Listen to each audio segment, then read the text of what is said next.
The art of holding space. How to support others without losing yourself when a friend texts, "Do you have a minute?" Many of us feel an immediate sense of dread. We want to be there for them, but we also know that deep emotional conversations can be exhausting. There is a fine line between being a compassionate friend and becoming an emotional sponge. This is where the concept of holding space becomes essential.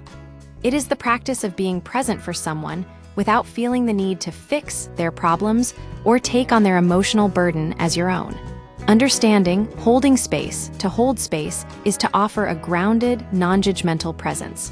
It is not about providing solutions, offering unsolicited advice, or acting as a 24/7 crisis counselor. Instead, it is about creating a safe environment where another person can process their emotions without pressure. In recent years, this term has moved from therapeutic circles into mainstream language, reflecting a growing cultural emphasis on emotional safety and boundaries. It marks a shift away from fixing people and toward simply witnessing their experience. 9 strategies for empathetic support. With boundaries, supporting a loved one doesn't require perfection. It requires intentionality. Here is how to show up for others while protecting your own mental well-being. Regulate your own nervous system. First, you cannot pour from an empty cup, nor can you steady someone else if you are feeling dysregulated. Before engaging in a heavy conversation, take a moment to ground yourself. Deep breaths or a quick physical grounding exercise, like feeling your feet on the floor, can prevent you from entering panic mode alongside your friend. Listen to understand. Not to fix the urge to provide a solution is often more about our own discomfort with someone else's pain than it is about helping them. When we rush to fix, we can inadvertently undermine the other person's agency. Focus on reflective listening. Use phrases like, "That sounds incredibly difficult," to show you are truly hearing them. Clarify their needs. Don't guess what a person needs. Ask. People require different types of support at different times.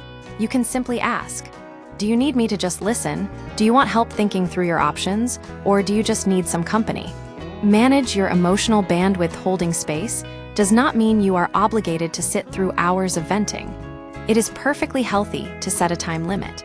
A gentle boundary, such as, "I have about 30 minutes to talk before I have to focus on work," allows you to be fully present for that window without feeling trapped. Respect the weight of their emotions. Heavy emotions, anger, grief, confusion, take time to process.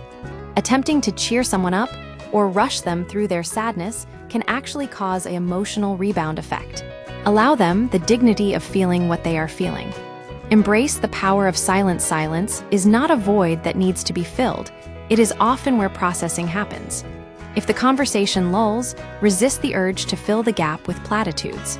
If you feel awkward, you can always ask, "Would you like me to share some thoughts, or should we just sit quietly for a moment?" Be honest when you are at a loss. You do not need to have pearls of wisdom.